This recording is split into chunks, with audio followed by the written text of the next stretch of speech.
Bonjour, donc nous allons continuer notre travail sur Math C, matrice, le langage C appliqué aux mathématiques. Alors c'est un wikibook. On travaille dans le chapitre matrice. On va travailler sur opérations de base sur les matrices. Alors on va commencer par récupérer les fichiers H.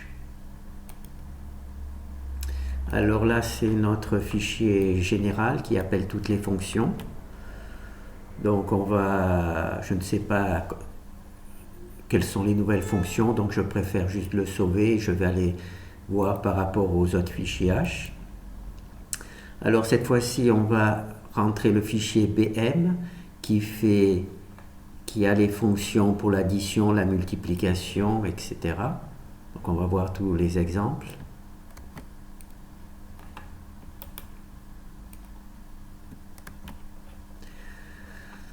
Alors, il y a la fonction qui permet de faire des additions, c'est AD pour l'addition, et M pour matrice, et R pour addition réelle.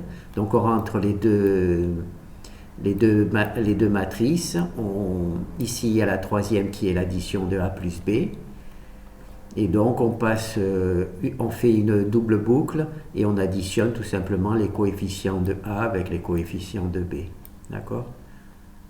Ensuite, pour la soustraction, c'est sub avec le même nom, le même type de matrice. Simplement, au lieu de faire des additions, maintenant on fait des soustractions de toutes les trucs. Ensuite, il y a les multiplications. Pour la multiplication des matrices, on verra ça un peu plus tard. Hein. On multiplie la première ligne par la première colonne, multiplier la première ligne par la deuxième colonne, etc. Donc c'est cette partie-là qui fait ce travail. Là, on multiplie une matrice par un nombre, donc on obtient SA. Par exemple, pour multiplier tous les coefficients de la matrice A par 2, eh ben, on met S égale 2 et on obtient cette valeur. Et ensuite, là, c'est la fonction qui permet de multiplier une matrice à la puissance 2, 3, 4, 5. D'accord ? Voilà. Bon, on va donc là voir ce fichier. On verra après les fonctions les unes après les autres éventuellement. Donc il s'appelle BM, enregistré. V c'est naturellement parce que toute la librairie, toute la bibliothèque sur les matrices commence par la lettre B, et B pour base. C'est les fonctions de base sur les matrices. Fonctions de base, c'est addition, soustraction, etc. Ensuite, il y a le deuxième. Là, c'est... j'ai fait un petit jeu de mots.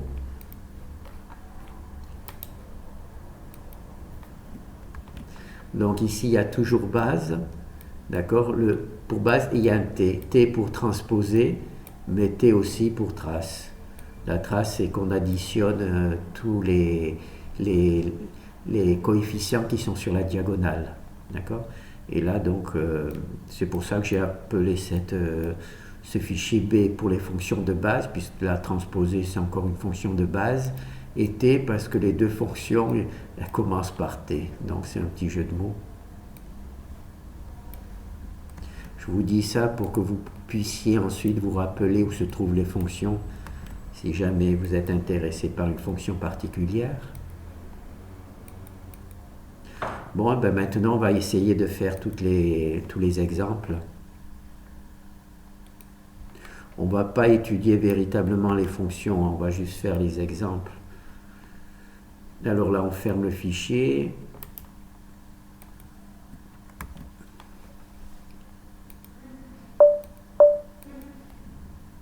Voilà, donc là, on écrit une matrice aléatoire A, une matrice aléatoire B, puis on fait A plus B. D'accord ? 9 plus moins 1, ça fait 8, etc. D'accord ? Moins 6 plus 9 égale 3. Voilà, donc on fait juste l'addition. Donc là, il y a tant qu'on appuie sur Return, on a de nouvelles additions qui se présentent, de tailles différentes. Et quand on appuie sur X, le programme s'arrête. D'accord ? Donc là, on crée nos matrices. Alors c'est la fonction IMR qui crée les matrices. Et là, c'est la fonction R, random, les nombres aléatoires. Donc on met des nombres aléatoires A et AB. Naturellement, A plus B qui va récupérer A plus B. Il n'y a pas de nombre aléatoire. Hein, c'est les trucs. Alors les nombres là sont entre 9 et moins 9. D'accord ? Puisqu'on a la fonction R. Ensuite, ici, il y a la fonction print qui affiche la matrice. Vous vous rappelez space. Là, c'est pour le nombre d'espaces entre les nombres. P pour le nombre de points après le nombre de chiffres après la virgule. Et colonne, c'est pour le nombre de colonnes par ligne. D'accord ? Voilà. Et puis là, j'ai décidé de mettre la fonction qui fait l'addition dans la fonction print, simplement pour montrer que ça c'est possible. Alors là, il y a naturellement, il ne faut pas oublier les fonctions qui rendent l'espace mémoire des matrices au système d'exploitation. Donc là, juste pour rappel, vous rappelez, time_t et srand permet d'avoir des nombres aléatoires toujours différents. Si on supprime ces deux commandes, on aura toujours le même type de nombre aléatoire. D'accord ? Ça peut être intéressant si on veut tester. Donc là, on a l'addition. Bon, on va voir la soustraction. C'est exactement le même principe, et on remplace add par sub. Hop. Alors, tout sélectionné. Voilà.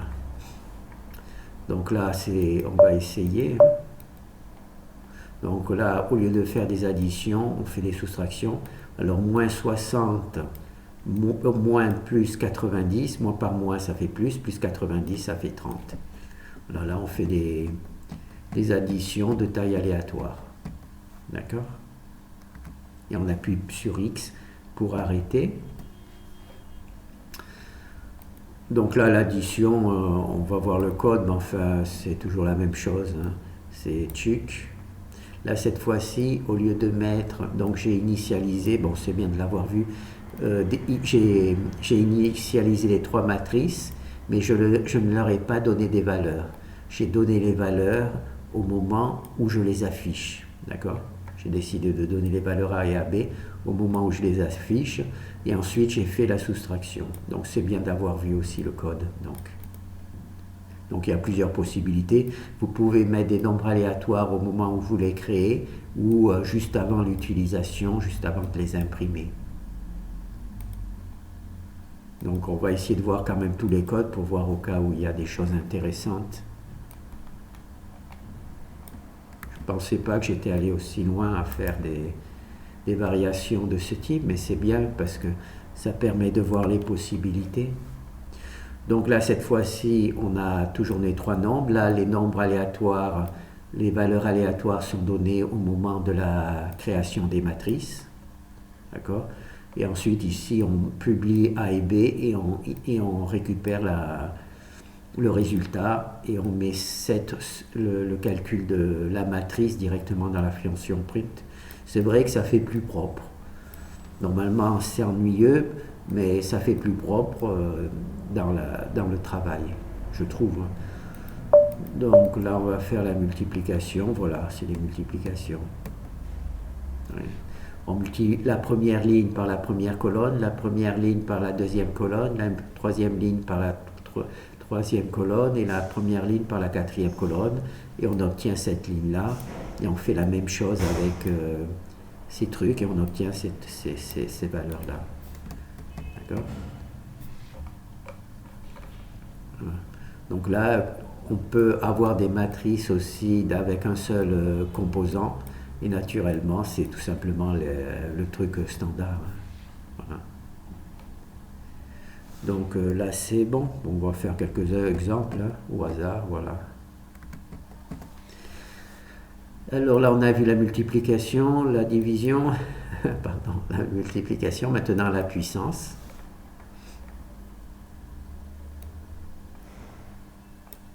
Là, il y a un petit jeu à faire intéressant avec certaines matrices. Au bout d'un moment, eh ben, quand on multiplie, on prend la puissance de certaines matrices, au bout d'un moment, elles deviennent nulles. Donc là, vous avez la puissance, la matrice A, on va à la puissance 1, dans la puissance 0, donc là, c'est naturellement la matrice identité, puis à la puissance 1, puis à la puissance 2, à la puissance 3, à la puissance 4, à la puissance 5, à la puissance 6, à la puissance 7, à la puissance 8. Voilà, hop là. Voilà. On va faire quelques-unes.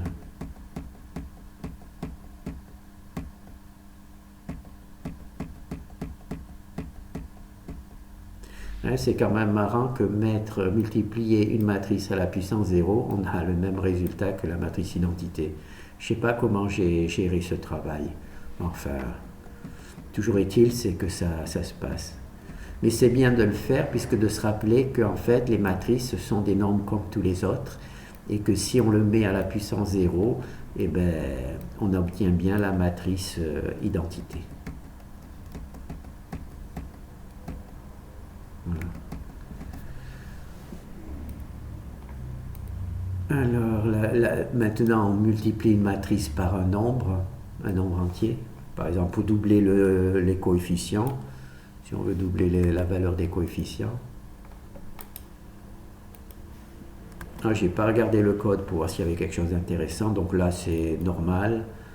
Donc on crée ici la valeur aléatoire au moment où on l'imprime et on utilise la fonction smult pour calculer. Donc on va voir, il n'y a rien de particulier. Donc on va multiplier par 4 toute la matrice. 9 fois 4, 36, moins 36, voilà.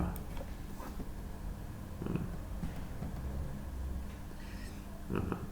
Là, on peut aussi multiplier une matrice, comme je vous ai dit, ça peut être juste un seul coefficient, une matrice 1, 1. Il n'y a aucune raison qu'il n'y ait pas de matrice 1, 1.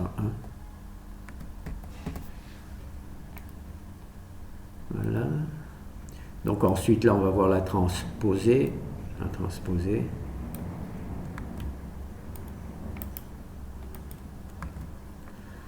Donc là, on donne une valeur, on crée les matrices et on donne une valeur à la matrice A. Et la matrice AT va recevoir la matrice transposée. Donc c'est ici la fonction. C'est la fonction transpose qui prend A et qui la transpose dans AT. On va voir un petit peu ça. Voilà la matrice A. Cette ligne-là devient cette colonne-là. D'accord? Cette colonne-là. Cette ligne-là devient la deuxième colonne, ainsi de suite. D'accord? Là, on pourrait faire un jeu, c'est-à-dire vous prenez cette matrice, d'accord, c'est ça transposé, et vous changez un des coefficients ou deux. Et il faut retrouver quel est le coefficient qui a été changé. Et la difficulté vient du fait que là, vous devez vérifier que chaque ligne corresponde à chaque colonne. Et donc, naturellement, il y a un petit décalage et c'est le premier qui a trouvé toutes les valeurs qui ont un truc. Donc, on peut transposer même la matrice 1, qui a un seul coefficient. C'est naturellement la même. Et là, c'est des lignes, des colonnes. Voilà. Donc, là, on voit là, véritablement la transposition. On transporte une matrice ligne en une matrice colonne. D'accord? C'est bon. Et je pense qu'ensuite, il n'y a plus qu'un seul exemple, c'est trace, la trace. C'est l'addition des nombres, des coefficients qui sont sur la diagonale.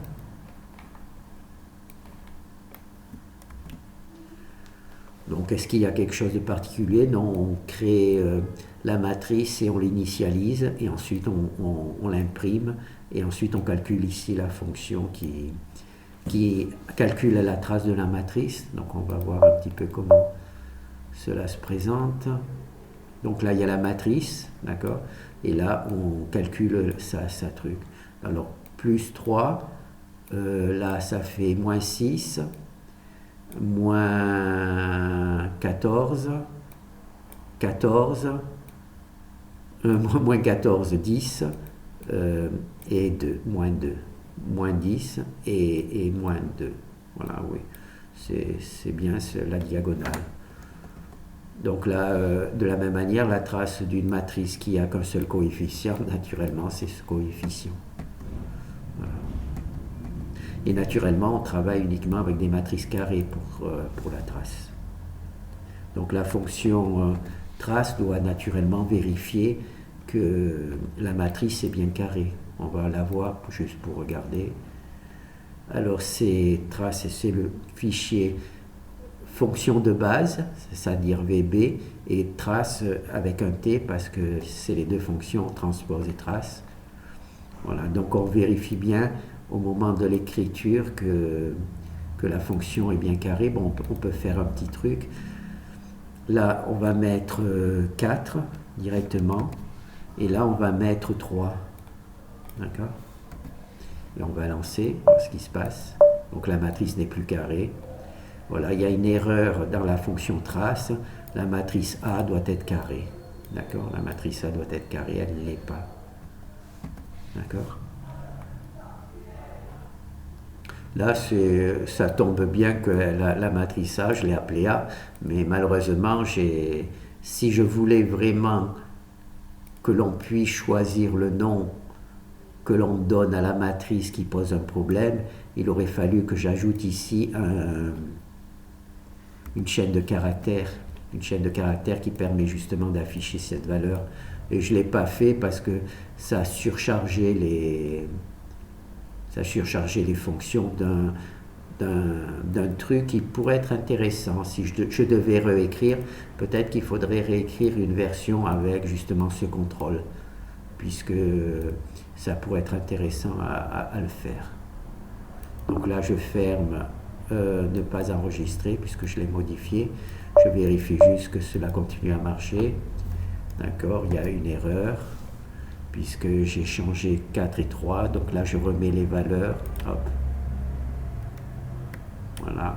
Et maintenant, ça doit bien marcher. Voilà. Donc trace. Voilà. Donc là, eh ben, on a vu tous les exemples. Puis ensuite, on verra peut-être les multiplications de matrices et les transformations. Merci.